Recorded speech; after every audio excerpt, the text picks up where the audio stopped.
Bueno, compañeras, gracias por hacer posible la reunión. La intención de esta reunión es poner en análisis lo entregado en esta semana, pero antes de que realicemos esa labor de análisis a partir de los contenidos precisos que ustedes han recibido día con día, me voy a permitir algunas palabras sobre el buto y una práctica. Voy a recomendar. Las palabras son: a tomar en cuenta que el buto no tiene una definición precisa o unívoca o única, venturosamente. De hecho, constantemente el buto es una práctica que resiste a ser definida. Esa resistencia la define paradójicamente, ¿no? Es decir, es una práctica rebelde, es una práctica de transgresión de la propia convención de la danza. Proclama la diferencia, proclama la transgresión, proclama la diversidad, nos recuerda constantemente perder la forma humana, deshumanizarnos en el sentido más figurativo de la palabra, ¿no? Descomponer esos mandatos que nos dicen que la persona es así y asado. Son modelos, son convenciones. De hecho, se nombran con cosas que a lo mejor no te corresponden, porque el Homo sapiens o el Homo faber o el Homo ludens pues son el hombre que piensa. Y tú, compañera, pues dirás, ¿a mí qué me importa si es el hombre? ¿Por qué no dicen la mujer que piensa? ¿No? ¿Por qué tiene que ser el hombre el representante de la humanidad? Y ahí empezamos a cuestionar un montón de modelos que no tienen solo que ver con el género, sino con todos los mandatos, ¿no? No te comportarás así, no te tocarás allí, no hablarás cuando no se te pregunta, etcétera. Entonces, en este afán de rebeldía, pues no es gratuito, no es un anarquismo que digas, ¿a dónde me va a llevar esto? Porque, bueno, a hacer lo que sea diferente a lo que me mandan, ¿qué gano con esto? Pues yo creo que mucho podemos ganar, ¿no? En razón de qué es lo que queremos ganar. Este fluir frecuente de rebeldía tiene que ser puesto en un marco nuevo. Y ese marco yo propongo que sea mi voluntad. Es decir, me va a servir para hacer mi voluntad, literalmente, en el sentido en que lo decía el maestro de la magia Aleister Crowley, bajo su filosofía del telema. Haz tu voluntad, será todo la ley. Amor en voluntad. Hacer mi voluntad quiere decir hacerme a mí misma, de acuerdo con lo que yo quiero, pero no es mi capricho, es lo que yo quiero. Se abre allí una cuestión muy práctica, hacerme responsable de lo que yo quiero, ¿no? Esto tiene que ver con una actividad muy importante. ¿Cómo puedo localizar lo que yo quiero de entre tantas cosas que me han enseñado a querer?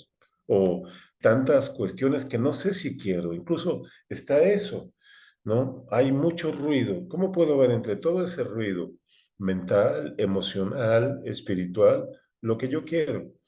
Bueno, hay que recurrir a una práctica fundamental del buto. Esto el buto lo resuelve con algo que parece totalmente sencillo, casi te diría una boludez, y no lo es de suma importancia. Me refiero a limpiar. El inventor del buto, Tatsumi Hichikata, retoma de los ancestros japoneses, especialmente sacerdotes, guerreros y danzantes, actores, porque no hay una diferencia entre los danzantes y actores en Japón, como tampoco lo hay en la India antigua. Es, digamos, lo que sería el equivalente para nosotros del performer, ¿no? La persona de acción. Puede ser cirquero, puede ser danzante, puede ser teatrero, es performer. Bueno, esta práctica es común, te digo, a los guerreros, a los sacerdotes, a los performers, la limpieza. Esto es principal, la limpieza. Limpiar tu espacio de trabajo es la primera práctica ritual. Empezar un trabajo de importancia máxima, como puede ser un ritual o puede ser un acto artístico. En el Japón, desde la antigüedad, el arte artístico, la escenificación de algo, una presentación de teatro, no una presentación de kabuki o una presentación de danza de la espada, es algo profundamente significativo. No puede darse, así como tampoco puede darse la preparación de un guerrero en un ámbito que esté mínimamente sucio. El estado tiene que ser pulcro. Hichikata tuvo en el inicio de su actividad un estudio muy legendario ahora llamado Asbestos. Y en ese estudio tuvo compañeros que estaban a su mando, él dirigía, y hay testimonios de estas personas de lo insoportable que les parecía esta práctica, porque tenían muchas actividades, se preparaban para la performance de Buto, pero también hacían cuestiones relacionadas con el espacio, ¿no? Desde vender boletos, ¿no? Preparar la cocina, cocinar para todos, y luego hacían cabaret. Tenían varias funciones de cabaret a lo largo del día, en la tarde y en la noche. De eso vivía el estudio, del cabaret. Entre cada actividad tenían que limpiar. No bastaba con limpiar una vez, tenían que limpiar otra vez. Esto le parecía a la gente absolutamente insoportable. 3 meses con Hichikata, decía un alumno de él, parecen como 10 años. No aguanto más, me voy. Esto no es una obsesión gratuita, es una cuestión de fundamento. Primero, la tremenda confianza resolutiva que te da el limpiar. Sé que puedo hacerlo. Cuando lo hago, sé que yo lo hice. Yo, nadie más, no llegó un ente de otra dimensión. Yo me hice cargo, yo lo limpié. Esta pulcritud me corresponde.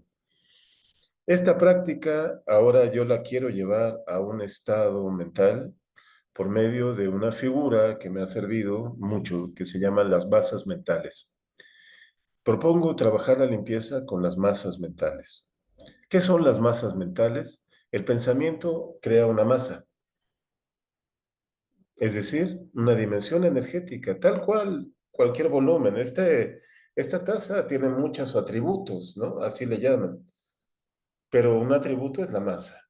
Tiene cierta cantidad de masa, que es diferente a la cantidad de masa de esta botella. No me refiero a los predicados, el color, el diseño, ¿no? La profundidad, me refiero a la cantidad de masa. ¿Es posible estimar que nuestros pensamientos tienen cierta calidad de masa? Pregunto.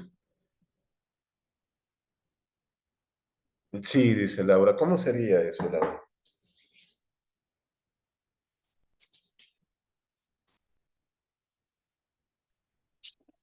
Hola, puede ser que haya un poco de ruido porque estoy en el patio. Yo pienso que hay pensamientos que tienen como un peso específico, digamos, ¿no? Que tienen un peso, Sí, sobre todo pensamientos, no sé, de los que te secuestran, que hablamos, de los pensamientos que son parásitos, que te restan energía y demás. En realidad te restan energía porque se te están colgando, de alguna manera estás soportando ese peso. Lo entiendo así. Y cuando hablas de crear, de masa de pensamientos, realmente es una masa y lo advertís cuando lográs hacer una poda de pensamientos. Digamos, la antítesis te hace dar cuenta del enorme peso que venías cargando, de esa mochila de la que se habla siempre, no es más que la masa de los pensamientos. Cuando hablamos, ay, estoy con esa mochila de toda la vida llevándola, es la masa de los pensamientos, el peso específico que tienen esos pensamientos en la existencia de un ser humano, ¿no? Es lo que entiendo, Emilio. es muy afortunada tu explicación, porque la tomo como una exposición. Lo que dices es del pe al pa completamente acertada. Sí es la masa, relacionada con el peso. Es la mejor forma de ubicar la masa. Eso sucede con nuestro cuerpo. Nuestro cuerpo tiene variabilidad de masa, no necesariamente de forma. ¿Me doy a entender? La masa está dada por la gravedad. Si nosotros estuviésemos, digamos, en otro planeta, Marte o la Luna, bueno, la Luna no es un planeta, en otro cuerpo celeste, ¿qué varía? ¿El peso o la masa?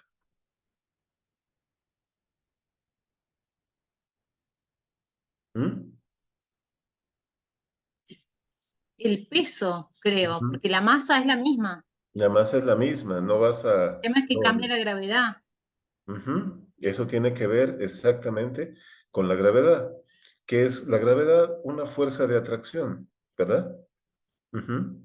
Mantiene el peso. Nosotros le damos la fuerza de atracción a la masa de nuestros pensamientos. De allí que si Laura, tomando mate, de repente pasa una persona y dice algo inapropiado, a lo mejor no se lo dice a ella, pero pasa y enfrente de ella dice, por ejemplo, ah, no, pero qué vieja de mierda. Laura puede pensar, ah, me lo dijo a mí. Hijo de puta, qué desgraciado, ¿no? Y hoy a las 3 de la tarde con 7 minutos, Laura dice, esta persona me quiere agredir y ni me conoce bien o no me conoce nada o me conoce desde hace años. Qué desfachatez, ¿no?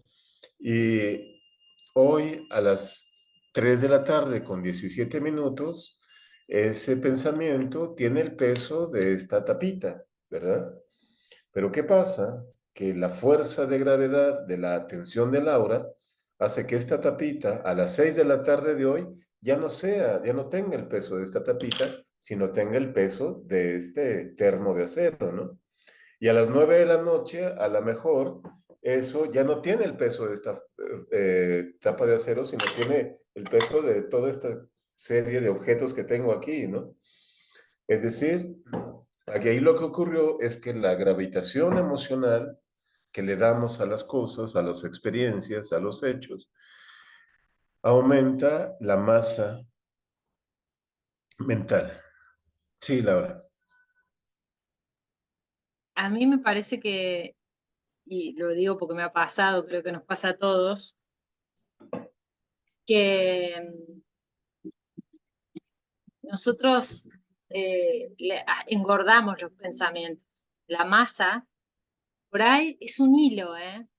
Pero lo engordamos, lo engordamos, lo engordamos, alimentamos esos pensamientos, los hacemos engordar, aumentan de peso, terminan ocupando más espacio en nuestra mente, ¿no? Eh, y me viene el verbo del momento, como decís vos, Emilio, de la New Age, el verbo del momento es soltar, ¿viste? Como tenés que soltar, tenés que soltar. Tenés que soltar un pensamiento que lo engordaste durante meses, es como es que engordaste, vos, Dafne, me vas a entender, engordaste el chanchito para Año Nuevo, ¿viste? Tuviste un año engordándolo. No es tan fácil soltar una cosa que te llevó tus 2 años de alimentarlo, ¿me entendés? De cosas tremendas, porque lo alimentaste con energía, con tu vida, con tiempo, con pérdida de tiempo. Obviamente que ese peso, a ese peso, a sostener ese peso, le estás entregando el 90% de tu vida y por eso es tan difícil soltar. Y yo digo, bueno, Sí. es tremendo eso, ¿viste? A mí me gustaría como sumar algo a esto también, que bueno, entre todas las cosas que hago, soy profe de yoga y no estoy muy de acuerdo, viste, con justamente estos eslogans, porque para mí son frases, bueno, ahora también está la coca, vivo en una comunidad multiespecie, está mi perra, digamos, estos como son eslogans o frases motivacionales que también son muy tremendas lo que pueden generarnos, como esta necesidad de tenés que soltar, tenés que estar bien, también esto cuando lo adjudicamos a un pensamiento como yo creo que los pensamientos pueden ser densos o pueden ser livianos y que el cuerpo mental puede ser más denso que el cuerpo físico. Eso lo puedo observar en mí, que a veces ando como con una maraña mental y realizo una práctica, ya sea danza o ya sea yoga, y como que algo se reúne, digamos, convoco a una reunión interna y algo se alinea internamente, sí lo puedo observar. Creo que la mayoría de las personas que practicamos yoga, danza, percibimos eso, eh, pero no es como necesario también forzar esta cosa de, bueno, tenés que soltar, bueno, tenés que, no sé, a veces no se puede soltar y bueno, ver qué pasa en eso que no puedo soltar, ver en eso que digo, también eso que tanto se repite en mí, en mi vida, en mi pensamiento, bueno, ¿por qué se repite? ¿Qué me trae esto?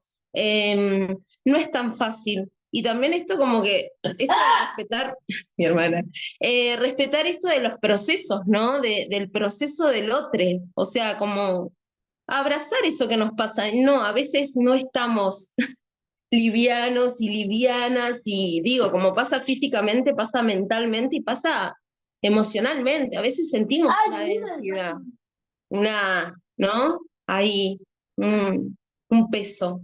Pero es que voy a, esto me da mamonero, pero digo, a veces la vida pesa, no siempre es parte. A veces la vida se hace densa.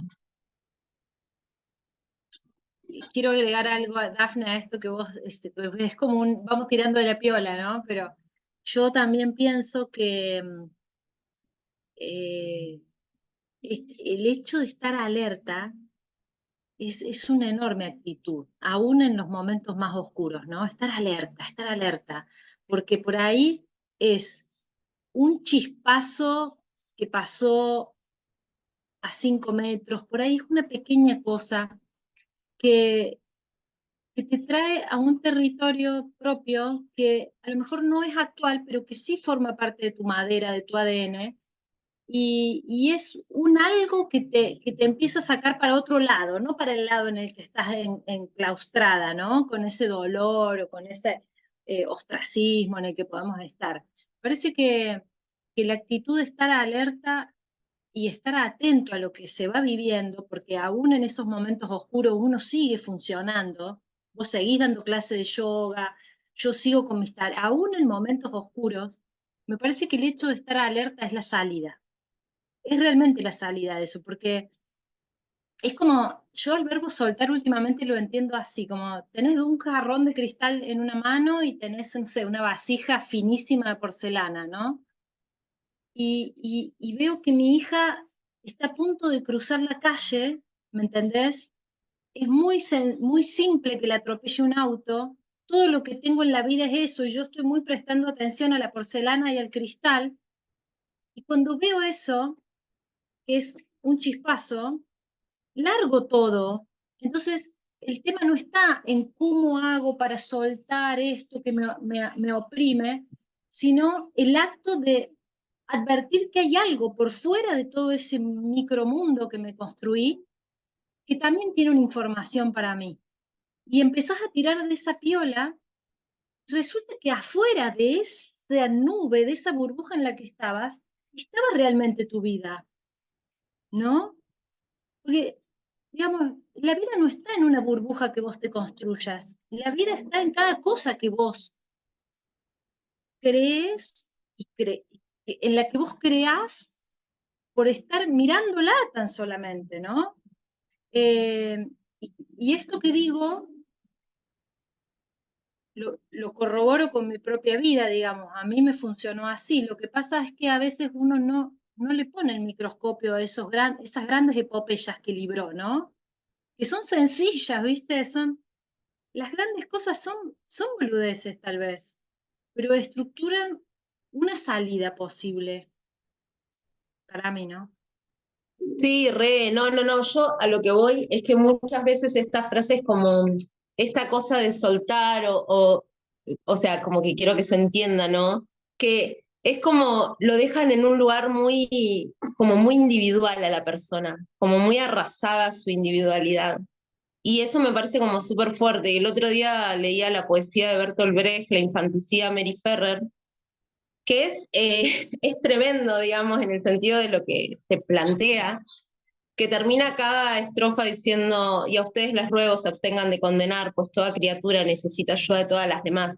O sea, la importancia también que tiene como la trama y lo vincular en todo esto, porque a veces, muchas veces, y dentro del mundo, digamos, yogi y demás, hay como mucha gente viste, como con esa lógica re individualista y qué sé yo, y vos decís, sí, pero ¿qué somos si también no somos trama? ¿No? ¿Qué somos si no somos vínculo?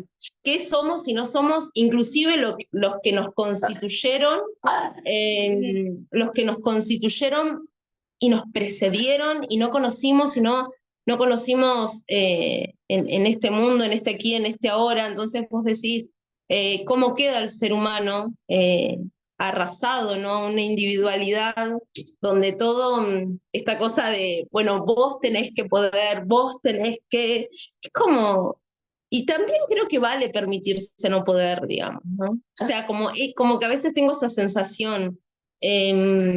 Obvio, en lo personal, cuando no he podido, he recurrido a asistencia, digamos, psicológica o psiquiátrica, o sea, directamente. Pero más allá de eso, es como muchas veces observo esto, ¿no? Como en las redes sociales, o estos discursos que vos decís, pero ¿cómo sería? Porque inclusive en las escrituras sagradas de la India te hablan del karma yoga, y el karma yoga tiene que ver con el otro, digamos, o sea, no tiene que ver conmigo. Parte de las grandes enseñanzas espirituales tienen que ver mucho con el otro, ¿no? Y cómo a su vez hay algo que nos constituye del otro. Eh, es, Bueno, yo, Emilio, vos prestanos atención a esta conversación, pero mira, ¿qué me pasa a mí? Me parece que en muchos casos la gente tira el verbo soltar como si fuera algo tan simple, y hay muchos más, hay muchos verbos de moda, pero no se trabaja, nadie dice cómo es la fórmula entonces para nada de todo eso, y mucho menos se revela cuál es la fórmula para conectar con uno mismo, porque sí es cierto, hay un entramado vincular con el resto, pero en general la gente está desconectada de sí, realmente está desconectada de sí, entonces es como, para mí es como ya partir.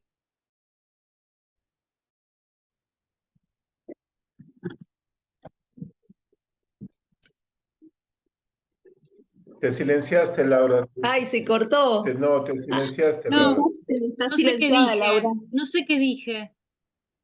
Ah, no, estaba en esto, que para mí es muy difícil Estaba que una persona pueda generar vínculos más o menos tricios con la otredad si está desconectado de sí, ¿viste? Entonces, también hay mucho, no sé, esta gente de la New Age, ya todos fueron y volvieron 80 veces y están todos en un estado de perfección. Y yo, el mayor hallazgo que he hecho son mis imperfecciones, mi falla, mi lado torcido, mi monstruosidad, digamos, toda esa eh, poco o políticamente incorrectas formas que adquiero, finalmente cuando las abrazo, como decís vos, y cuando me hago cargo y cuando le rescato su belleza intrínseca, finalmente recién ahí puedo entrar en vínculo con otro, pero es muy difícil conectar con otro cuando no sabes ni quién sos. Para mí, a mí me funcionaba así. O cuando lo negás, o cuando hay una necesidad, incluso en los sectores de la espiritualidad, de ya ser un ser empoderado, pero no mucho, no mucho, porque si no tenés mucho ego. Entonces hay que bajar el ego. Pará, que te empoderaste mucho, pará, bajá. Entonces es como una cosa en donde siempre tenés que estar cuadrando con el estándar de otro. Y yo apuesto a crear mi propio estándar, pero en base a ese entramado que me constituye a mí, que es único en la historia de la humanidad. Yo lo entiendo así, no tengo otra forma de verlo. Ya la di vuelta para todos lados, Dafne, tengo 50 años, ya la vi de un lado, la vi del otro, ¿entendés? me parece que es esa, es encontrar cada uno su propio estándar.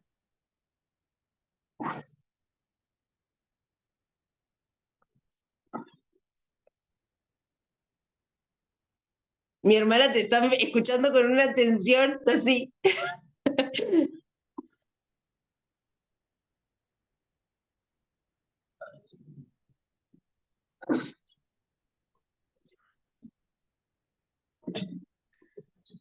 No es soltar.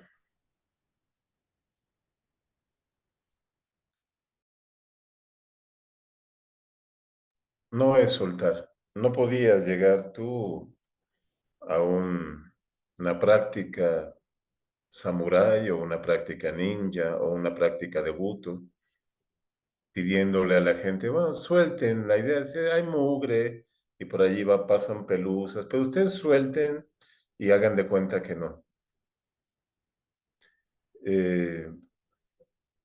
Minako Seki, una de las herederas de la tradición principal del Buto, trabajé para ella en Buenos Aires, precisamente traduciendo un taller que dio y nos hacía limpiar con una extrema rigurosidad, a rodilla, con un baldecito y un trapo, restregando el espacio, poniendo máxima atención. ¿Qué soltar es allí? Ocúpate y responsabilízate y que quede pulcro. La autoayuda tiene esta característica. Pone en atención puntos muy importantes, sin duda, con soluciones simplistas que te van a llevar al menor esfuerzo. Limpiar es el verbo. Las masas mentales se tienen que limpiar. Cuando tú te ocupas de limpiar, sabes que la calidad de la limpieza depende de la condición específica de lo que estás limpiando. No es lo mismo limpiar esa complicada ventana que tienes atrás tuyo, Dafne. Ese tipo de ventanas, limpiarlas es muy complicado. Que limpiar la planta que tienes allí. Requiere otras fuerzas, requiere otros medios, requiere otro tiempo, requiere otra calidad de la atención, ¿no? Así las masas mentales. Hay masas mentales que serán de pequeña masa, pero quizá persistentes. ¿Viste cuando estás limpiando una sartén a la cual se ha adherido una sustancia alimenticia que es muy difícil de sacar? Tienes que aplicarte de manera diferente a cuando limpias un plato de loza, a cuando limpias un plato de madera, ¿no? Igual las masas mentales requieren de diferente ocupación. Entonces, el verbo limpiar allí es muy útil porque significa determinados medios para determinar cierta limpieza de cierta masa mental. La masa mental de mi vida no vale nada puede ser muy diferente a la masa mental de voy a salir a la calle otra vez, pero siempre seré fea. Y esas dos masas serán muy diferentes a la de yo quiero conseguir tener una vida mejor, pero no lo voy a lograr en este país. Esa es otra masa mental. Ocuparte de limpiarlas requiere diferentes tácticas, diferente tiempo, diferente grado de proyección. ¿Cómo se determina eso? Ocupándote. Laura está no levantó una mano, sino levantó las dos y las... Adelante, Laura. No, perdona, Emilio, que te interrumpa, pero me viene un rayo láser acá que me dice, qué bárbaro, ¿no? ¿Qué diferencia hay entre limpiar y hacer arqueología? Porque la limpieza, bueno, tiene un poco que ver, ¿no? Porque, por ejemplo, cuando haces arqueología, estás limpiando toda la tierra que está por encima de un objeto que aparentemente tiene valor y ni siquiera sabes bien dónde está. Entonces tenés que ir con determinada herramienta para ir a buscar aquello y llegar ahí sin lastimarlo, ¿no? Es una tarea de limpieza también la arqueología. Sin embargo, cuando hablamos de limpiar pensamientos, aparentemente la mugre está muy a la vista. Pareciera que estuviera a la vista, no sé. Tal vez hay que trabajar un poco como un arqueólogo, pero pareciera que la mugre está a la vista. Pero claro, a primera instancia, todas las mugres son fáciles de limpiar. La cosa es que no es así. Hay cosas que están muy encostradas, como que hace mucho tiempo que no reciben una limpieza periódica, entonces ya está muy agarrada y ya le tenés que dar con esponja de hierro y ya le tenés que clavar un cuchillo y ya tenés que calentar la sartén de nuevo para que se derrita, para, no sé, como digo, tanto la arqueología para rescatar algo de valor o tanto la mugre para sacarlo todo, requieren diferentes estrategias. Exactamente. Sí, Dafne. No, a mí se me viene algo con esto, Laura, de como que los pensamientos están, como que la maraña de pensamientos puede estar a simple vista, o la mugre a simple vista. No siempre.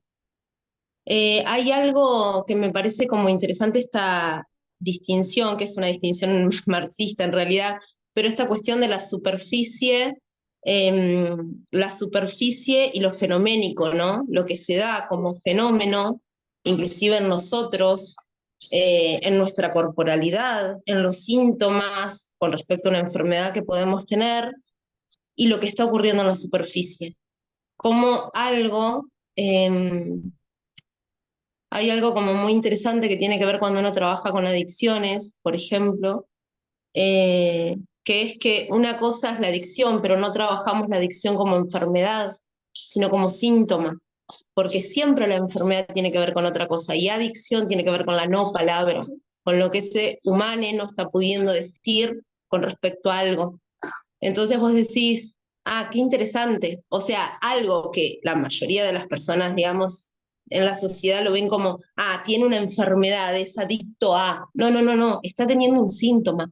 Y eso que vos, o sea, en realidad es una sintomatología de algo aún más complejo. O sea, si te parece esto, yo estuve trabajando hace un tiempo con personas con adicción al crack, y vos decís, si te parece esto complejo, digamos, hasta dónde puede llegar una persona con su humanidad, bueno, esto es porque soy trabajadora social, su humanidad, su cuerpo, su decrepitud, bajar de peso de forma extrema, perder la racionalidad, llegar a estados de brote psicótico, perder líneas temporoespaciales, digamos, en ese caos, aún así eso no es una enfermedad, digamos, aún así hay algo más profundo aún que subyace en esa mente que se expresa en esa corporalidad que vos ves como, que no es lo que estás viendo.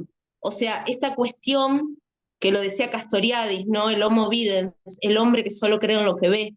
O sea, cuidado de no ser como esos humanos que son tan tremendo, y encima hay más.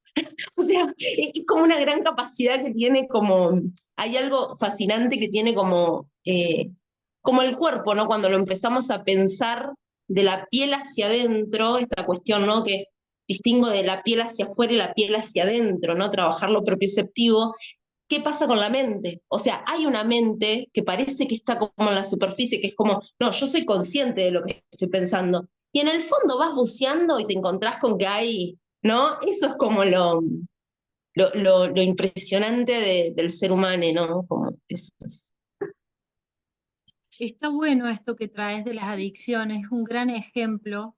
Yo también he estado cerca, muy cerca de ese mundo, y es tal cual, ¿viste? Aún en las peores circunstancias, hay algo hondo que es más tremendo aún todavía que lo que se manifiesta, ¿no? Y, y sí, y cuando lo dijiste, cuando arrancaste a hablar, lo primero que me vino es esta figura de la punta del iceberg, ¿no? Es decir, claro, lo que se ve en la superficie parece manejable, inclusive para el que lo ve de afuera, ¿no? Es decir, pero ¿cómo puede ser que no puedas con esto, con esta mugrecita, con esta pequeña adicción a la merca, qué sé yo, ¿viste? Y resulta que debajo de lo que se ve a simple vista hay una vida entera, a lo mejor, de dolor no resuelto. ¿No? Lo he vivido, lo he transitado y realmente es muy difícil ser entendido porque la gente se basa en el síntoma, el que te viene a ayudar o inclusive el que te viene a ofrecer una mano y el que te juzga, todos te juzgan por lo que se ve, ¿no? Fuera del agua. Y es inconmensurable lo que hay por debajo. Sí, sí, es clarísimo. Entonces, retomamos la teoría de la arqueología, entonces, inclusive para las mugres, ¿no? Sí, retomemos la práctica de la limpieza como una práctica de la atención, de una máxima atención, de contemplar no solamente la regularidad del acto de limpieza, sino principalmente la diferencia. El Buto se volvió magistral en esto de darle un papel relevante a la diferencia, a tal grado que Hichikata mencionaba, creo que se los compartí en las entregas, para estar en Buto tienes que querer estar lisiado. Para ser un bailarín de Buto tienes que haber querido nacer lisiado o estar verdaderamente lisiado. Ponía el acento en el cuerpo enfermo, el cuerpo viejo. Pero ¿cómo? Si me hablas de danza, si el paradigma es el cuerpo joven, de entrada, casi como una obligación, cuerpo joven y bello, delgado y virtuoso. Kichikata propone esto otro. ¿Por qué? Por una gratuita confrontación. Tiene que ver completamente con esto que están diciendo ustedes, ¿no? Tiene que ver con la necesidad de prestar atención a aquello que es aparentemente descartable, ¿no? De saber que ese síntoma tiene causas profundas, de la necesidad de tener un vigor que no utilizamos porque está en el fondo de aquello que la sociedad nos ha enseñado que es despreciable, es periférico, es marginal. Entonces no lo uses, tú usa lo protagónico, el éxito, la escala social, la medalla de oro, ¿no? No quiero buscar la medalla, quiero buscar lo que está en el fondo de la olla. Es allí mi alimento, ¿no? O sea, en el banquete de mendigos encontraré la flor del buto, en la flor del fango, ¿no? Entonces, esto nos lleva a una apreciación de la danza magnánima. La danza no es mover, mover es precisamente el síntoma. Mover siempre está, porque siempre el síntoma está presente. ¿Cuál es la causa del movimiento? Ahí está la alquimia, la causa del movimiento. Pero para que esa causa tenga posibilidad de limpiar, tiene que haber el limpiador. Esto que digo está completamente en contra de todas esas corrientes hippies que te proponen bajo pretexto de esa vincularidad, Dafne, porque la vincularidad es muchas veces una coartada bastante tramposa, ¿no? De que hay que pensar en el tejido social, piensa en ti y pensarás en el tejido social. Si no piensas en ti, si no tienes una fuerte presencia, el tejido social va a ser precisamente lo que va a causar desmadre. Lo vemos en todos esos sistemas pseudo izquierdistas que pretenden el bien común y lo que realmente están haciendo es destrozar a la comunidad, ¿no? Empobrecer a la comunidad. Piensa en ti, el yo soy, la presencia fuerte de mi vida. ¿Quién es el que está viviendo tu vida? Yo soy siendo. Siendo, porque no es el yo soy terminado ya, configurado de una vez y para siempre. Es un proceso. Yo soy proceso. Pero todo esto lo tengo que operar yo. Si no lo opero yo, entonces muy fácilmente me corro de la responsabilidad y digo, este cuarto no se ha limpiado, esta mente no se ha limpiado. Es que no, tú no la has limpiado, ¿no? Es un escapismo al cual somos proclives precisamente por estas cuestiones disfrazadas de espiritualidad que me proponen. Es que el karma yoga propone que estamos todos en una red de vida. Sí, pero esa red soy yo. Esa red no existe si yo no existo. Punto, claro. Así de fácil, ¿no?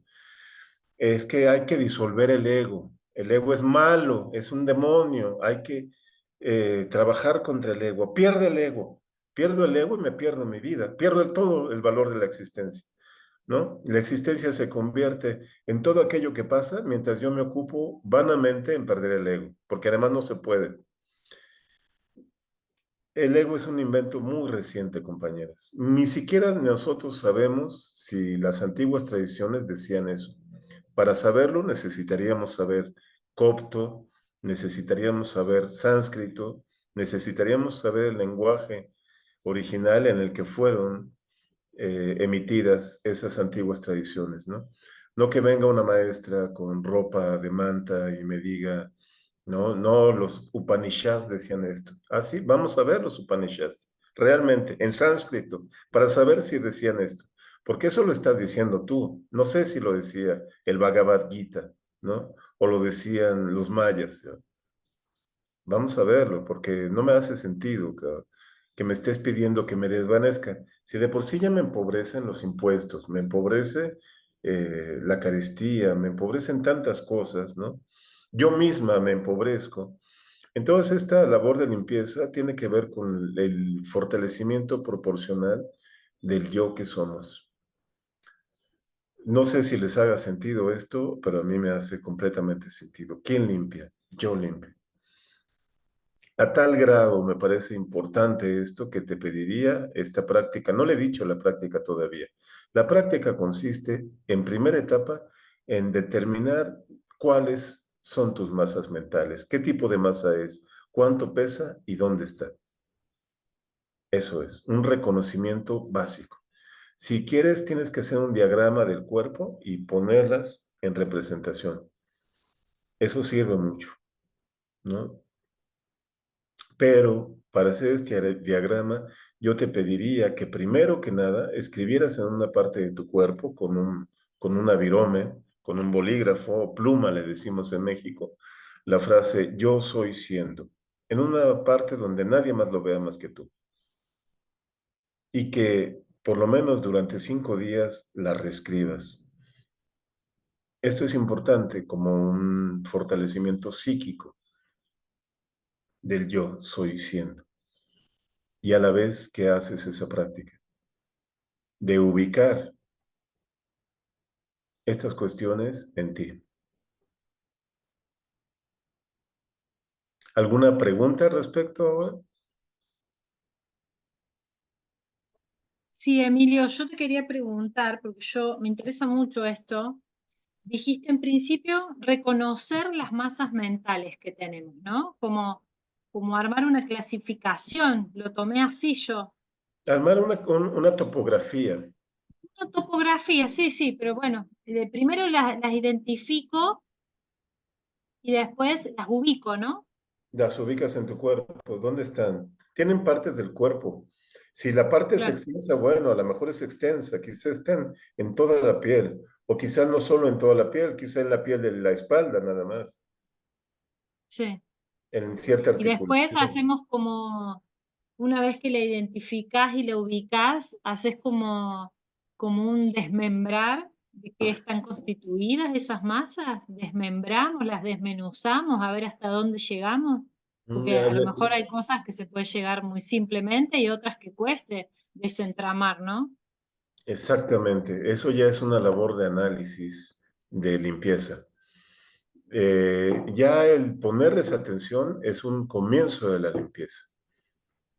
Hay varias tácticas de limpieza, eso tendríamos que hablarlo, ¿no? Ahí está la limpieza totalmente voluntaria de la poda que estamos haciendo, Laura, en el grupo de arte ritual, que consiste literalmente en ir quitando pedazos de la masa, no permitiéndole la presencia en su vida y eliminar cualquier manifestación cuando aparezca, cuando asome la nariz, para que la máscara crezca, ponerle un alto definitivo, ¿no?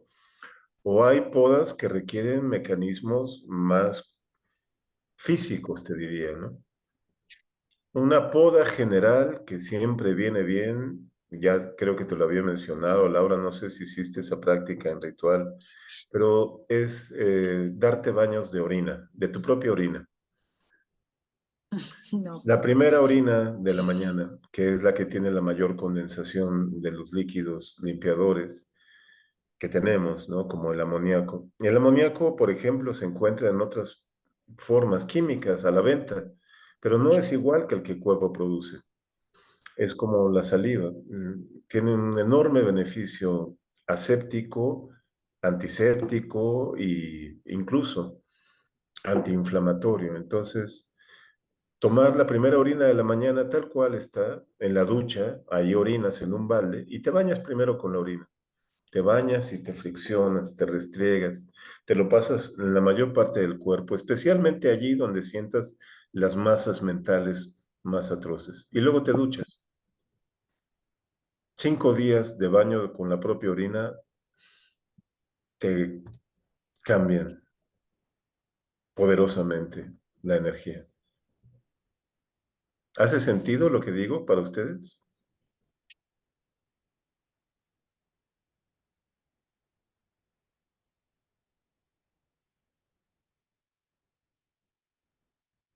Lo tendría que probar primero para saber si me hace sentido, Emilio. Sí, es una práctica ritual que está en el orden de la práctica de las limpias, precisamente. Esta es una de varias limpias que podría recomendar. Otras limpias requieren otros elementos, hierbas, tabaco, cierto tipo de sal, una piedra de alumbre. Eso es otro camino. Pero siempre hay que recurrir a alguna cosa. Porque mirá que yo he limpiado en mi vida, ¿eh? Y no me he bañado con orina ni he recurrido a muchas cosas Depende de tu externas. voluntad ritualística, ¿no? Depende Mm, de tu voluntad ritualística. Había sí. butocas como el maestro Komuro Bushi que se limpiaba colgándose de los tobillos con las piernas hacia abajo, en preparación para caminar sobre carbones encendidos. Esta es la práctica del Yamabushi. Viste que pasé, creo que hoy, el contenido de Crisol. El Yamabushi tiene este tipo de prácticas extremas, ¿no? O irse desnudo a la nieve durante varios días, ¿no? Y encontrar ahí la comida y estar en un estado bien ante el frío extremo. Esas prácticas las hacen los monjes del Yamabushi. ¿Tú, Dafne, qué opinas?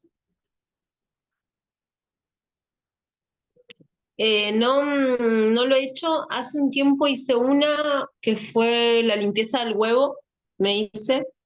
Mi madre me dio para que me haga esa limpieza, que es como una limpieza del cuerpo energético y demás. La primera vez que la hacía también, así que bueno, la probé porque me dijo, y bueno, lo hice. Así que sería cuestión de probar, la verdad. Igual como que hay como dos zonas de mi cuerpo que yo siento que se acumula energía tremendamente, que es como acá, la tapa de la cabeza, así cuando estoy como muy, con mucho pensamiento, se empiezo a sentir como mucha presión acá en esta zona. Y después mi zona lumbar. Mi zona lumbar es una zona que, ay, como es una zona que es impresionante, como más allá de mi actividad física diaria y demás, es como la siento a veces tan como, sí, como si pusiera algo, o sea, como si me pusiera piedras, ¿viste? Como realmente esa sensación de me estoy poniendo algo. Inclusive, bueno, a veces tengo el bolster y como me pongo el bolster ahí para que se me doble esa parte para sentir como que necesito sentir como que algo entra y saca, digamos, ¿no? Como una sensación de, a veces eso sí, yo para mí es una cuestión que tiene que ver con, bueno, con estados así de a veces más estrés y demás, ¿no? Lo asocio a eso. Por eso cuando dijiste esto, si podrían localizar en alguna zona de su cuerpo, como que yo sentí esas dos zonas, así como re. Qué fuerte eso que estamos tratando, compañeras. Por eso el verbo tan importante de limpiar, que es cada vez más opuesto aparece a soltar, porque limpiar tiene una serie de estrategias y que cada ser, cada yo soy ser siendo tiene que descubrir. Pienso otra vez en Hichikata. Hichikata fue alcohólico toda su vida y murió de alcohol, murió de cirrosis hepática, murió joven. Y él sabía que iba a Ujú, morir, nunca dejó de tomar, pero era tremendamente productivo aún en las pedas más fuertes, ¿no? ¿Qué lo hacía? ¿Cuál era su táctica de limpieza? Escribir. Aún en los estados más embriagados, nunca dejó de escribir, ¿no? Y mm, esto es una profilaxis, es decir, una limpieza que siempre va a ser efectiva es no dejar entrar más suciedad, no dejar que la suciedad crezca, ¿no? ujú, Poner coto a la suciedad. Entonces, precisamente en estos estados abiertos de estas zonas, que son zonas que pueden ser complicadas porque permanecen abiertas, ¿no? No solamente hay que limpiar, sino sellar para que no entre más suciedad. Pero sellar con un filtro, no para que ahogues la energía que tiene que necesariamente ir y venir. Es decir, una rejilla como la que ponemos en la cocina, ¿no? Que se va el agua, pero las materias pesadas que podrían tapar el grifo no se van, ¿no? Es una astucia, pero hay una atención a la limpieza que permanentemente está vigente, ¿no?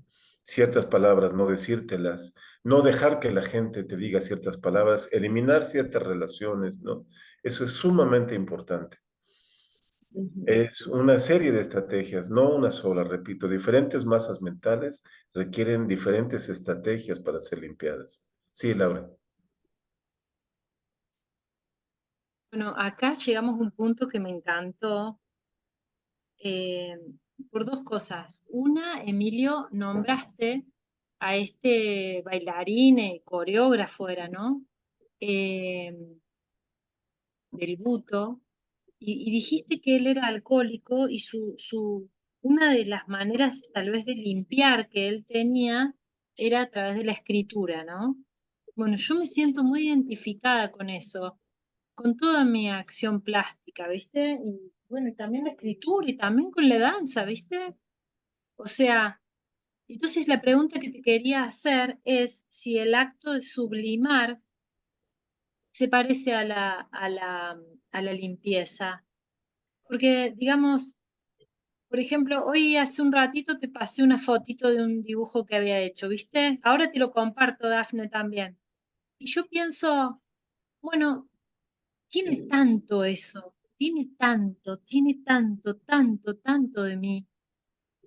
Y finalmente pude hacer nacer eso y concretarlo y redondearlo y en alguna manera lo saco de mí, ¿no?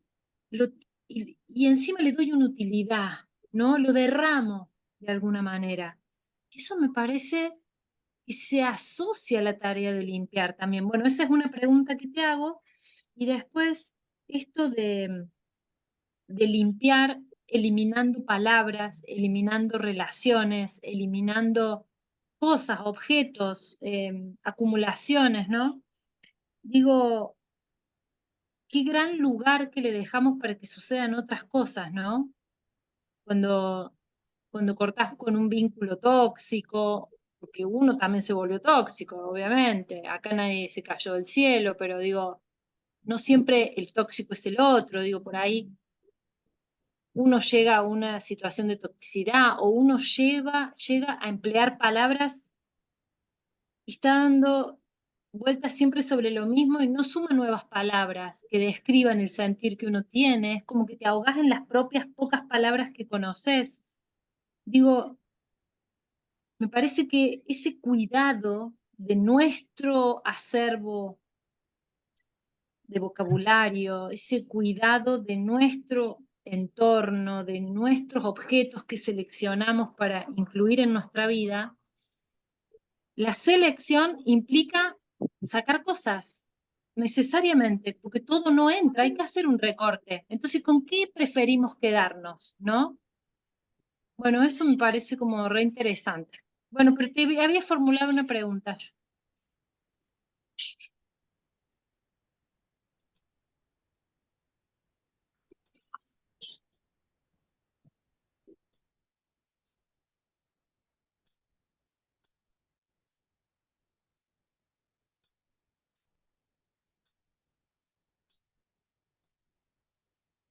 Qué importante palabra nos has compartido.